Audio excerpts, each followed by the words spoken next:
Yeah. I find interesting. I saw the other day that when Jesus was like getting taken, when Judas betrayed him, Yeah.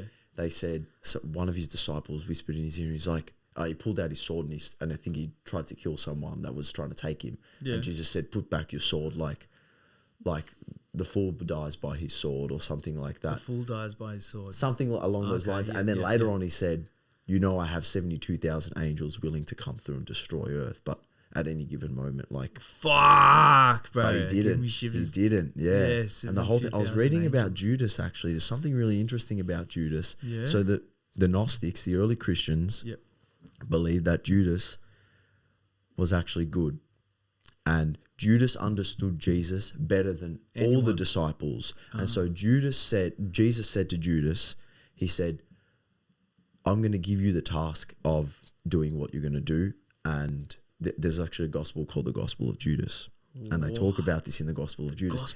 Judas, yeah, bro. and the Gnostics believe this, and the Gnostics believe that Judas was tasked with the to backstab Jesus pretty much, and to sell him out. So he's the most hated figure in all religion. But Judas. he had that role. Someone had to do that role. Someone had to do it. It was the sacrifice they had to do. And it has something to do with tricking the devil into some kind of sacrifice, which actually wasn't a sacrifice. It's something to do with tricking the devil, which is what the Gnostics also believed. And they were killed for the Gnostics.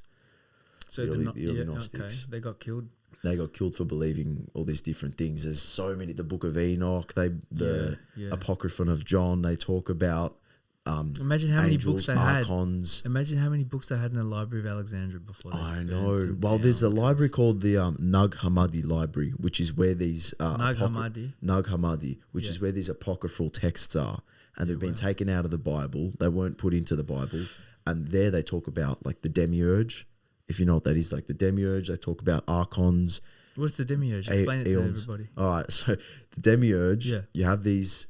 So you have the pleroma, right? The pleroma is like this divinity. I don't understand it because I haven't been there.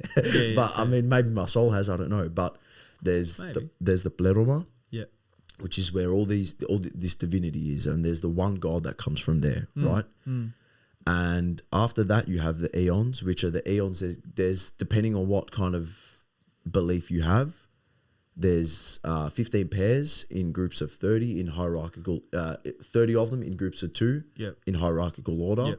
And they're also different aspects of the divinity. So you could say aspects of God. And slowly they unfold until it gets to the last eon, which is Sophia, wisdom. Sophia. Yeah. And Sophia is, and this somehow ties into polytheism and ties into religion as well. You know, I mean, Sophia means like Mother Earth in a way. I think it was. Well, in the ancient Greek myths, they actually talk about Gaia, Mother Earth, and she's the last.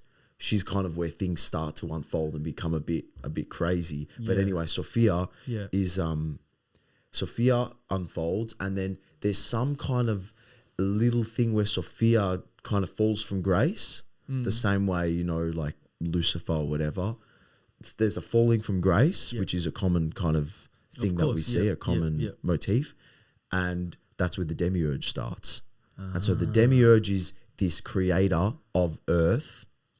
So you could say Mother Earth, but like not in a positive way. The creator in like a negative way where God, the creator of this earth, the demiurge, thinks that he's the main creator when really he's kind of flawed and egotistical, and there's some kind of negative aspects. There's good aspects from the pleroma because he comes from the pleroma, but he's fallen from grace a bit. Like a fallen angel. Like a fallen angel almost. And so the demiurge has these archons working for him or her.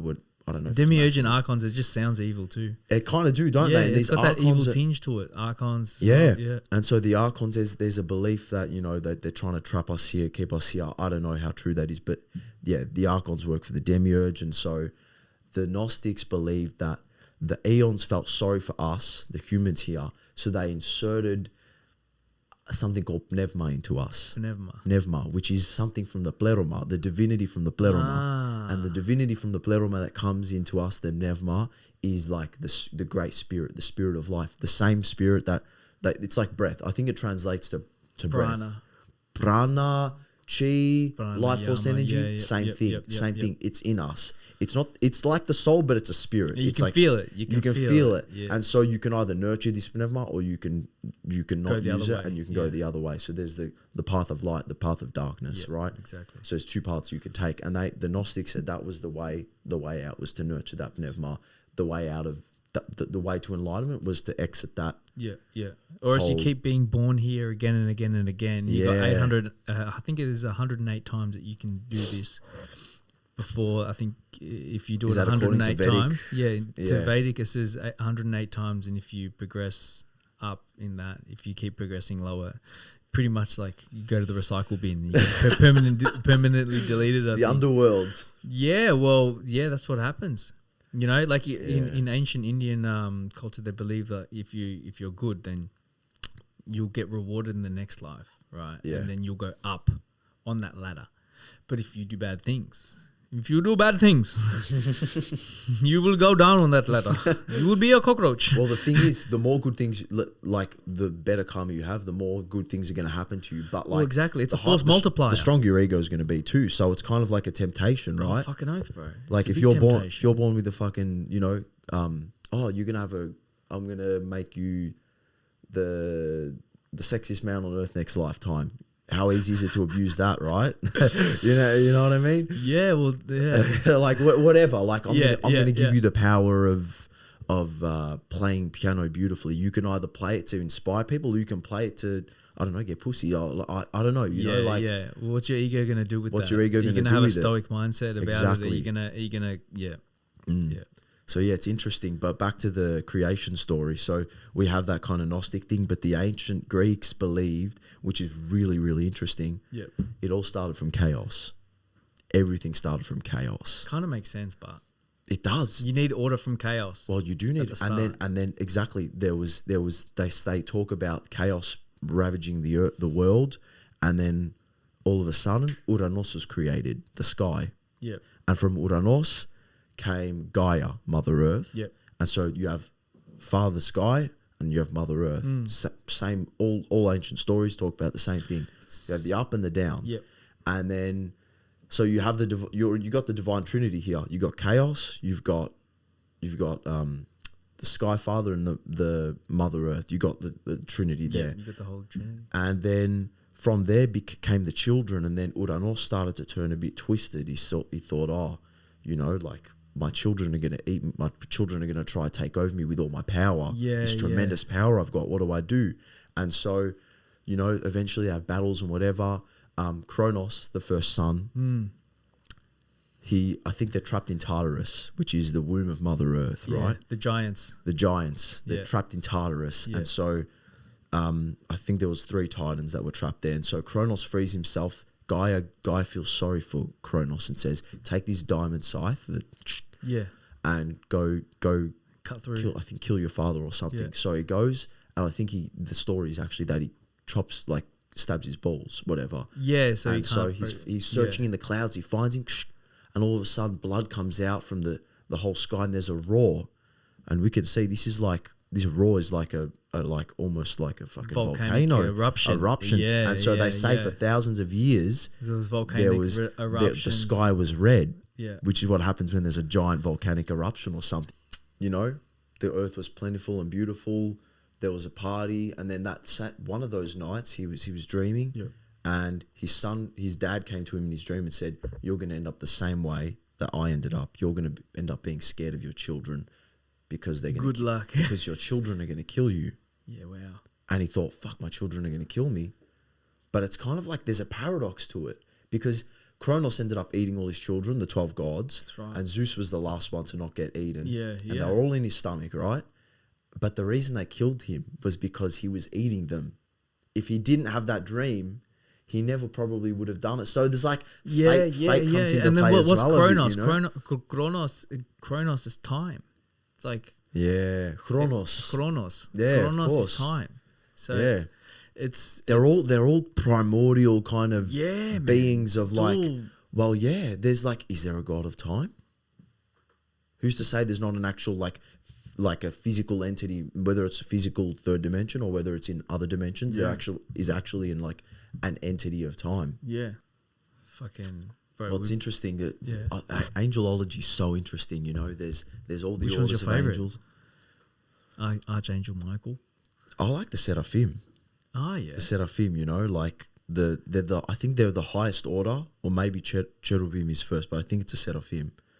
And they're like, you know, have you seen those videos of the accurately, you know, they're in church. If you've been to like a Greek Orthodox church and you see the Seraphim, they've got 8 wings and they're like these, like, they got the big fucking mind blowing, the steel spears ready to fucking but shake they're like, cunts. it's like they look up Seraphim. You'll be like, what the.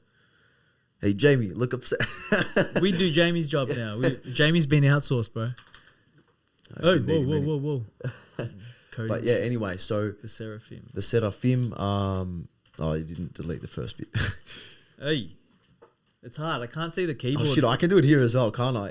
You can. Sorry, you can. bro. You Jamie too, bro. You got a keyboard. So yeah, look at that. That's what. Like this guy, huh? But they're not even. It's not even that. It's that's more Nordic. That go to that top right one. That one there. That's what it would look. See that? Wow, bro. See, look how many eyes. And you know who was that? Who? The most highest Seraphim. So the Seraphim are the highest. The highest Seraphim was Lucifer. Yeah. Lucifer was one of those. He fell so far. And he fell so far. So he was still that angelic in that dimension. Bro, if you think about Lucifer it though, still came down. if you think about it, right, just like Judas had to play that role. Lucifer had to play that role too. Said maybe Lucifer wasn't all just so bad. to see how the plebs on earth, what they're gonna do.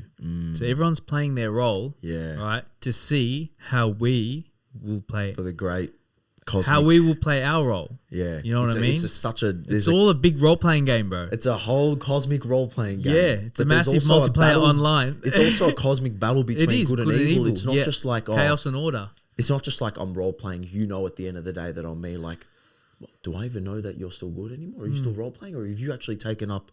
Are you actually like properly evil now? Yeah, because there's he knows hidden. What he's doing. It's hidden, bro. Look how many eyes this cunt has. You can see into everyone's soul, bro. Oh man, that's you're made out of wings and eyes. That's like the king.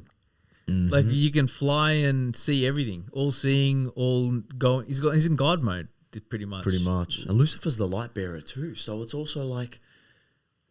You're the bringer of light. Yeah, you know? It's to me. It's but just. You know something? The Satanists, do they worship Lucifer or do they worship the other?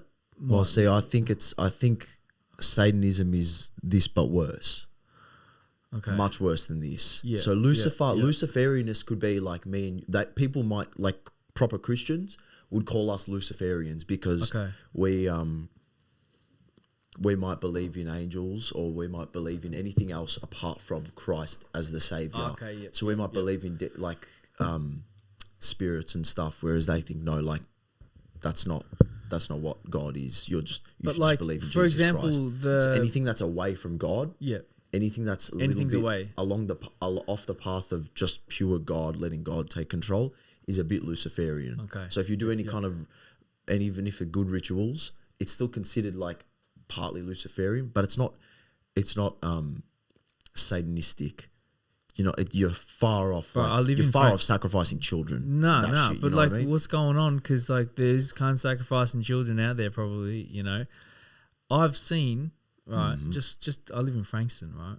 Yeah, but I see people wearing like the pentagrams, upside down pentagram. Yeah, they openly wear it, like the facing down. I was at NQR and there was a girl wearing the upside down pentagram just around her necklace. Bro, she didn't give a shit, bro.